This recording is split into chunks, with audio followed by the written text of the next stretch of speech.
सकते हैं आप मुझे। 16 महीने मैंने जेल काटी और जब दिल्ली में गुरुघर टूटा तो कोई मेरे बदन का हिस्सा ऐसा नहीं बचा। जो लोग मेरे साथ बंद हुए थे उनसे पूछ लेना, जिसको पुलिस की लाठियों का शिकार नहीं होना पड़ा। एक बार में 250 लाठियां पुलिस के लोगों ने सरकार के इशारे पे मुझे और मेरे साथियों को पीटने का काम किया। तो मैं देखता हूं जहां मैं पार्लियामेंट में जाता हूं वो दिल्ली तो कोई और है। वो दिल्ली तो ऐसी है कि सड़क पर रख के भोजन कर लो। और ये दिल्ली कौन सी दिल्ली है जहां नालियां, गड्ढे, गंदगी, सफाई की व्यवस्था नहीं है, पीने के लिए पानी की व्यवस्था नहीं है, जहां लोग झुग्गी झोपड़ियों में अपने और अपने बच्चों के सम्मान की रक्षा मुश्किल से करते हुए जी रहे हैं। मैंने 15 दिन का समय दिया था, 15 दिन के अंदर वो सड़क बन जाएगी, मेरा भरोसा है, क्योंकि वहां सांसद चंद्रशेखर आजाद है, वहां कोई ऐरा गैरा सांसद नहीं है। आज महंगाई ने कमर तोड़ दी है, नौकरी नाम की चीज नहीं है। आरक्षण जो हमारा हथियार था, जिससे हमारे 100-200 बच्चे हमेशा नौकरी लग जाते थे हर जिले में, आज वो नौकरियां खत्म हो गई है, निजीकरण किया जा रहा है, तमाम तरह से लूटमारी हो रही है, भर्तियों में घोटाला हो रहा है। कल किसी गरीब दलित पिछड़े का बच्चा किसी दफ्तर में सरकारी कुर्सी पर नहीं बैठ पाएगा। जाने के बाद पैसे वाले लोग आएंगे, बड़े बड़े कुर्ते वाले लोग आएंगे, कोई ये कहेगा ये फ्री कर दूंगा, कोई कहेगा वो फ्री कर दूंगा। मैं कह रहा हूं एक मौका आप चंद्रशेखर आजाद को दो, आपको फ्री की जरूरत नहीं। जोर से बताओ ये क्या है? ये केतली नहीं है, ये अलादीन का चिराग है। देखते हैं, देखा नहीं देखा आपने बचपन में टीवी में अलादीन का चिराग? पकड़ना भाई इसको। और जब अलादीन के चिराग को ऐसे घिसते हैं तो क्या निकलता है उसमें से? इसमें से कौन निकलेगा? संविधान को बदलने वाले लोगों को भी कहना चाहता हूं, ये जरा इधर देख लेना, गोकुलपुरी में जो लोग संविधान बदलना चाहते हैं, ऐसा ना हो अरमान बदल जाए। ये गोकुलपुरी वाले बहुत मजबूत लोग हैं, पूरे अरमान बदल के रख देंगे और उनकी आवाज उठाने वाला कोई नहीं। अगर ये जिम्मेदारी कंधों पे नहीं होती तो आज गोरखपुर में वहां मुख्यमंत्री से जवाब मांगता कि इन बच्चों के हत्यारों को क्यों नहीं अब तक गिरफ्तार किया गया। तो इसलिए अरविंद भाई की वजह से आज आपके बीच में हूं। इस मंच पर हमारी पार्टी संगठन के सभी वरिष्ठ नेतागण, प्रदेश संतों, गुरुओं और महान पुरुषों को भी नमन करता हूं। इसलिए नमन करता हूं कि उन्होंने अपने पूरे जीवन में अपने लिए ना जी के हम लोगों के लिए बहुत बड़े योगदान दिए हैं। हमें विचार की शक्ति से रास्ता दिखाया है, जिसकी वजह से आज ये सुंदर सुंदर कपड़े हमारे तन पर हैं। मैं आपका पुनः धन्यवाद करता हूं, क्योंकि जब जब दिल्ली में मुझे आपकी जरूरत पड़ी है, आपने हमेशा मेरे सर पे हाथ रख के इन सरकारों को मुंह तोड़ जवाब देने का काम किया है। मैं आपका धन्यवाद करता हूं। सुरेश जी यहां हैं, मैं आज भी गवाही दे सकता हूं कि जब दिल्ली में सदगुरु रविदास जी महाराज का गुरु घर आम आदमी पार्टी और भाजपा की सरकार ने मिलकर हमारे पवित्र स्थल को हमसे छीना था, तब आप दिल्ली के लोगों ने पूरे देश से आए हुए लोगों को अपने गुरु घरों में रहने का ठिकाना देके, उनके रोटी पानी रहने की व्यवस्था करके और अपनी शक्ति के बदौलत उस दिन उस सरकार को, जिस सरकार ने आपके 96 बच्चों को जेल भेजने का काम किया था, उस सरकार को घुटने टिकवाने के लिए मजबूर किया था। इसलिए मैं आप गोकुलपुरी वासियों का बहुत बहुत धन्यवाद करता हूं। मैं जब उधर से आ रहा था तो ये सोच रहा था किससे मिलूं और किससे ना मिलूं। मेरे लिए आप सब लोग मेरे अपने हो, ना कोई छोटा ना बड़ा, क्योंकि हमारे गुरु ने कभी ये सिखाया नहीं, छोटे बड़े की बात ही नहीं सिखाई। और आप ये भी जानते हो कि 16 महीने मैंने जेल काटी, 16 महीने। मैं आपका खून हूं, मैं आपकी औलाद हूं। आप मेरे बड़े हो, बताओ क्या समाज के लिए लड़ाई लड़ना गलत है? क्या समाज पर अगर जुल्म हो उनकी आवाज उठाना गलत है? तो मैंने हमेशा कोई ऐसा मामला नहीं रहा जहां हमारे मान सम्मान पे आंच आई हो और मैंने घर में बैठ के तमाशा देखा हो। कोई ऐसा मामला नहीं बता सकते आप मुझे। 16 महीने मैंने जेल काटी और जब दिल्ली में गुरुगढ़ टूटा तो कोई मेरे बदन का हिस्सा ऐसा नहीं बचा। जो लोग मेरे साथ बंद हुए थे उनसे पूछ लेना, जिसको पुलिस की लाठियों का शिकार नहीं होना पड़ा। एक बार में 250 लाठियां पुलिस के लोगों ने सरकार के इशारे पे मुझे और मेरे साथियों को पीटने का काम किया।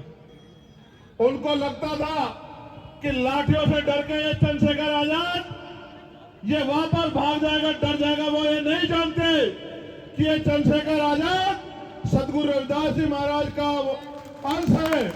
ये बाबा साहब अम्बेडकर मानव काशीराम साहब का बेटा है। ये भागने वालों में से नहीं है, ये भगाने वालों में से है। ये बात जो है ये सरकारें भूल गई। आज मैं आपके बीच चुनावी कार्यक्रम में आऊं, लेकिन आप जानते हो मेरा आपका रिश्ता चुनावी नहीं। लेकिन मैं आपके सामने जो बात रखना चाहता हूं उस बात का जवाब आज अपने खुद से मांगना, अपने दिल से, कि क्या हम अपने संतों गुरुओं की बात पे हैं। आज से 600 साल पहले, और अब वो दिन आने वाला है, वो पवित्र दिन 12 तारीख को, जब हम सदगुरु रविदास जी महाराज की जयंती मनाएंगे। पूरी दुनिया में महाराज जी की जयंती मनेगी, लेकिन आप महसूस करो कि 600 साल पहले सदगुरु महाराज ने क्या कहा। जब उनसे पूछा गया इसी तरह की एक सभा में उनके एक अनुयायी द्वारा कि गुरुजी हम लोग बहुत मेहनत करते हैं, संघर्ष करते हैं, फिर भी हमें रोटी रोटी के लिए मोहताज होना पड़ता है, हम पे जुल्म होता है, ऐसा क्यों होता है? ये उन्होंने वाणी के द्वारा सदगुरु जी ने पूछा कि रविदास मानु सुखी बसन्नु सुकर है दो ठाव, एक सु स्वराज माही दूसर मरगट गांव। जब ये बात सदगुरु जी से पूछी गई तो ये वाणी के जरिए सदगुरु जी ने जवाब दिया, और वो जवाब ये था कि सुख शांति का जीवन जीने के दो ही रास्ते हैं। रविदास मानु सुखी बसन्नु सुकर है दो ठाव, कि सुख शांति से जीने के लिए दो ही रास्ते हैं। पहला, राज स्वराज माही अपना राज लाओ, और दूसरा मरगट गांव यानी कि शमशान घाट कब्रिस्तान में, यानी कि जीते जी मिलेगा राज में सुख शांति और मरने के बाद मिलेगी शमशान घाट में कब्रिस्तान में। ये बात 600 साल पहले आप किसी संत से, हमारे किसी गुरु से पूछ लेना, वो आपको बता देंगे 600 साल पहले गुरुजी आपको कह के गए कि राज लाओ। फिर उन्होंने ये भी कहा कि राज कैसा, और राज तो अभी भी है। जैसे दिल्ली में केजरीवाल जी का राज है, केंद्र में मोदी जी का राज है, राज तो अभी भी है। तो ये भी सवाल आया कि राज तो है जी, तो राज है तो फिर क्यों सुख शांति नहीं आ रही? सदगुरु जी ने कहा ऐसा चाहूं राज में जहां मिले समन्नु अन्न, और छोट बड़े सब सम बसे रैदास रहे प्रसन्न। कि राज ऐसा होना चाहिए जिसमें कोई ऊंच नीच ना हो, जिसमें कोई भेदभाव ना हो, जिसमें कोई छोटा बड़ा ना हो, जिसमें किसी बहन बेटी पे जुल्म ना हो, किसी को खाने के लिए अन्न की, तन ढकने के लिए कपड़े की, और सर ढकने के लिए छत की दिक्कत ना हो, जहां पीने के लिए पानी की समस्या ना हो। तो ये जो राज आज का है, ये सदगुरु महाराज का राज नहीं है। उनका राज तो बेगमपुरा राज था। बेगम का मतलब होता है बिना गम का राज, जहां किसी की जिंदगी में कोई गम ना हो। ऐसे राज की कल्पना की थी। आज बताओ, मैं तो दिल्ली घूम रहा हूं, मैं बोराड़ी गया, मैं त्रिलोकपुरी गया, मैं सीमापुरी गया, मैं शाहदरा गया, सीलमपुर गया, तो मैं देखता हूं जहां मैं पार्लियामेंट में जाता हूं वो दिल्ली तो कोई और है। वो दिल्ली तो ऐसी है कि सड़क पर रख के भोजन कर लो। और ये दिल्ली कौन सी दिल्ली है जहां नालियां, गड्ढे, गंदगी, सफाई की व्यवस्था नहीं है, पीने के लिए पानी की व्यवस्था नहीं है, जहां लोग झुग्गी झोपड़ियों में अपने और अपने बच्चों के सम्मान की रक्षा मुश्किल से करते हुए जी रहे हैं। तो मुझे लगा ये दिल्ली वो दिल्ली है जिसमें हमारे लोग रहते हैं, और वो दिल्ली है जिसमें पैसे वाले लोग रहते हैं, जिसमें सरकार के लोग रहते हैं। अगर आप लोगों ने संघर्ष नहीं किया होता, बाबा साहब अम्बेडकर के रास्ते पे नहीं चले होते, तो आज एक गुरु घर का निर्माण आप लोग नहीं कर पाते। और आप जानते हो इस गुरु घर का निर्माण किसी और ने नहीं, आपने अपनी मेहनत की कमाई से किया है। मैं जानता हूं इस बात को, मैं आपके स्वाभिमान की शक्ति को जानता हूं। और ये बात जो मैंने आपसे कही कि महाराज जी कह के गए थे, वही बात बाबा साहब अम्बेडकर ने भी कही और हूबहू संविधान में लिख दी कि संविधान के आधार पर कोई छोटा बड़ा नहीं होगा, कोई किसी पे जुल्म नहीं कर पाएगा, हर व्यक्ति का सम्मान होगा, सबको समान अवसर मिलेंगे और हर आदमी पढ़ लिख के आगे बढ़ पाएगा, इज्जत सम्मान की जिंदगी जी पाएगा। और बाबा साहब ने क्या कहा, राजनीति में हिस्सेदारी नहीं करोगे तो उसका सबसे बड़ा दंड यह होगा कि अयोग्य लोग आपके ऊपर शासन करेंगे। बाबा साहब ने यह भी कहा कि political power is the master key, it is the master key by which can you open each and every door for your success. Baba Saheb ने कहा कि राजनीतिक शक्ति वो सुनहरी चाबी है जिसके जरिए आप अपनी सारी समस्याओं का हल निकाल सकते हो। मैं आपको लगातार कहता आ रहा हूं कि आपने शक्ति किसी और के हाथ में दे रखी है और आप चंद्रशेखर आजाद की तरफ उम्मीद लगा के देखते हो कि चंद्रशेखर आजाद आपकी समस्याओं का हल कर दे। मैं आपको गारंटी से कहता हूं, एक मौका आप चंद्रशेखर आजाद को दे के देखो, फिर आप बताना आपकी समस्याओं का हल होता है नहीं होता है, या आपका हाथ किसी के आगे फैलता है, फिर आप मुझसे सवाल करना। मैं तो पार्लियामेंट में हूं, आप जानते हो दिल्ली के मेरे लोगों, क्या बताओ मुझसे ज्यादा कोई लड़ता है गरीबों के लिए पार्लियामेंट में? क्या कोई सवाल खड़ा करता है सरकार से? और लगातार मैं कोशिश करता हूं कि आपकी तकलीफें दूर हो, लेकिन आप सोचो ये तब हालात है जब शक्ति उनके पास है।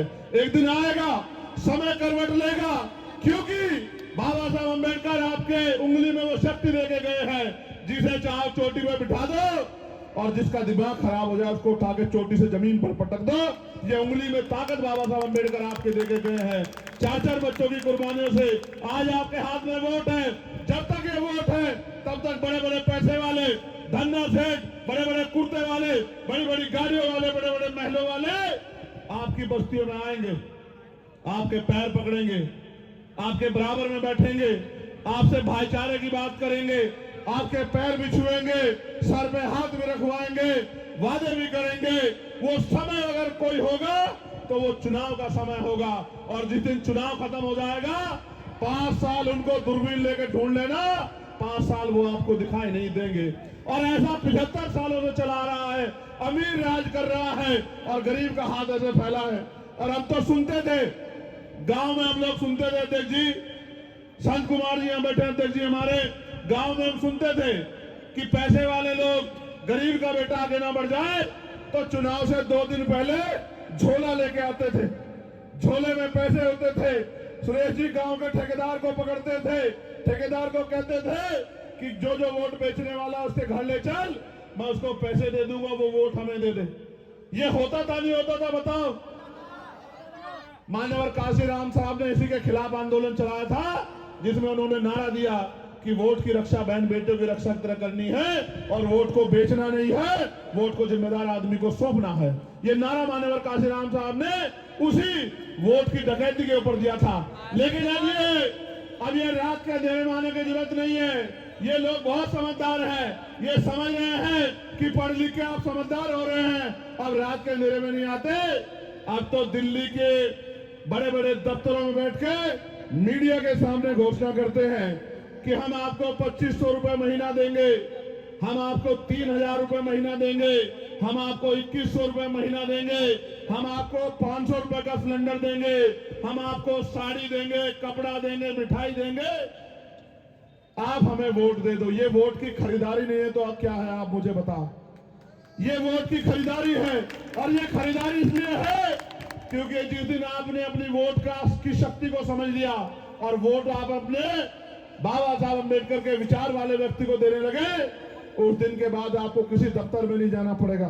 आप पता करा के देखना, मेरी लोकसभा में अभी एक गांव में कीचड़ हो रहा था, अध्यक्ष जी, कीचड़ हो रहा था। बच्चों ने मुझे मैसेज किया कि सांसद जी हम स्कूल जाते हैं, बाबा साहब ने कहा था कि शिक्षा श्रेणी का वो दूध है जो पिएगा दहाड़ेगा। हम बाबा साहब की बात मान के स्कूल जाते हैं। हमारे परिवार के लोग भूखे प्यासे रह के एक एक पैसा जोड़ के हमें स्कूल भेजते हैं। हम वर्दी पहन के जाते हैं, लेकिन जब कीचड़ से निकल के जाते हैं तो स्कूल में जाते जाते ऐसे हो जाते हैं जैसे खेत से आ रहे हो। और जब हम स्कूल में बैठते हैं तो वो गंदगी हमारे पैरों में कपड़ों में लगी होती है तो हम पढ़ भी नहीं पाते। मैंने अधिकारियों को कहा क्यों भाई आप लोग क्यों नहीं ध्यान देते? बोले जी सब ठीक है। मैंने कहा ठीक है तो चलो मेरे साथ। मैं अपने उस गांव में उनको लेके गया और मैंने कहा कि चलो जरा गांव का निरीक्षण करके आएंगे। और जब उस गारे से मैंने उनको निकाला इतने इतने गारे से, तो एक दूसरे से कहने लगे, क्योंकि अधिकारी भी समझदार हैं, कि क्यों नहीं बनी ये सड़क, सांसद जी नाराज हो रहे हैं, क्यों नहीं ध्यान दिया गया, इतने बुरे हाल है, गांव में समस्या है, क्यों नहीं ध्यान दिया गया। मैंने उनमें महिला अधिकारी भी थी, मेरी बहनें उनसे कहा कि आप भी कंपटीशन दे के आई, महसूस करके देखो, अगर आपके बच्चों को ऐसी गंदगी से निकलना पड़े तो आपके मन में क्या बीतेगी। और मुझे उम्मीद है, मैंने 15 दिन का समय दिया था, 15 दिन के अंदर वो सड़क बन जाएगी, मेरा भरोसा है, क्योंकि वहां सांसद चंद्रशेखर आजाद है, वहां कोई ऐरा गैरा सांसद नहीं है। तो मैं तो कोशिश कर रहा हूं कि जितनी ताकत आपने मुझे दी है उस लड़ाई को लड़ सकूं। और मैं आपको विश्वास दिला कहता हूं कि अगर आपने इस गोकलपुरी विधानसभा में अब तक तो आपने जिसको चाहे मौका दिया, लेकिन इस बार आपने अगर भाई अरविंद जी को मौका दिया और 5 तारीख को केतली का बटन दबा दिया, और मेरी बात को याद रखना कि जिस दिन परिणाम आएगा और आपके आशीर्वाद से अरविंद भाई एमएलए बन गए, तो याद रखना किसी दफ्तर के बाहर जाके लाइन लगाने की जरूरत आपको नहीं पड़ेगी। इस बात का मैं आपको विश्वास दिलाता हूं। ये वोट हथियार है हमारा, इस हथियार का प्रयोग करना जान लो। ये 2 धारी तलवार है, अगर अपने व्यक्ति को दी तो आपकी समस्याओं का हल होगा, आपकी परेशानियां खत्म होगी, और अगर किसी ऐसे व्यक्ति को दे दी जो आपको धोखा ठगने के लिए मैदान में आया है, तो आपकी समस्याओं का हल नहीं होगा और नई मुसीबतें आपके ऊपर पड़ जाएंगी। आज महंगाई ने कमर तोड़ दी है, नौकरी नाम की चीज नहीं है। आरक्षण जो हमारा हथियार था, जिससे हमारे 100-200 बच्चे हमेशा नौकरी लग जाते थे हर जिले में, आज वो नौकरियां खत्म हो गई है, निजीकरण किया जा रहा है, तमाम तरह से लूटमारी हो रही है, भर्तियों में घोटाला हो रहा है। कल किसी गरीब दलित पिछड़े का बच्चा किसी दफ्तर में सरकारी कुर्सी पर नहीं बैठ पाएगा।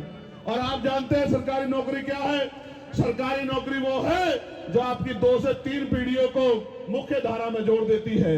और जो लोग सरकारी नौकरी में नहीं है, क्योंकि गरीब लोग हैं, व्यापार नहीं कर सकते, समय पे लोन नहीं मिलता, उसके बाद 400 रुपए 500 रुपए की मजदूरी करके आप 10 साल में घर का निर्माण नहीं कर सकते। आज महंगाई के ये हाल है, एक गाड़ी नहीं खरीद सकते आप।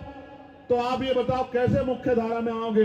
बाबा साहब को तो लगता था कि वोट की शक्ति से ये देश में शासक बन जाएंगे। हम शासक तो नहीं बने, हम तो पिछलग्गू बन के रह गए।